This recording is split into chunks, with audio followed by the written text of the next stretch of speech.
May isang batang lalaki na nagngangalang Nico na nakatira sa isang maliit na bayan.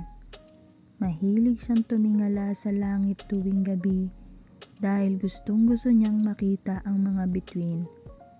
Pangarap niyang maging isang munting bituin na magpapasaya sa mga tao.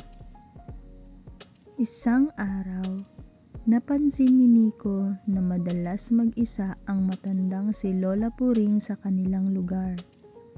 Walang bumibisita sa kanya at tahimik lamang siya sa loob ng bahay. Naisip ni Nico na dalawin siya. "Magandang hapon po, Lola. May dala po akong saging para sa iyo," sabi ni Nico habang nakangiti. Nagulat naman si Lola Puring, ngunit agad din siyang napangiti. "Maraming salamat, iho. Matagal na kasi akong walang kausap."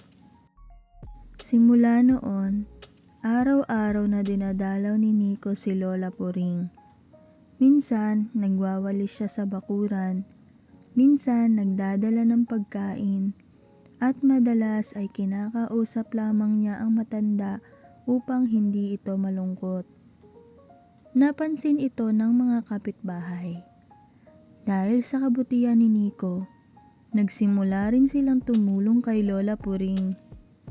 May nagdadala ng pagkain, may naglilinis ng bahay, at may nakikipagkwentuhan sa kanya. Isang gabi, muling tumingala si Nico sa langit. Napansin niyang tila mas maliwanag ang mga bituin. "Nanay, bakit parang mas maliwanag ang mga bituin ngayon?" Ngumiti naman ang kanyang ina. "Dahil may isang batang katulad mo na nagbibigay liwanag sa puso ng iba."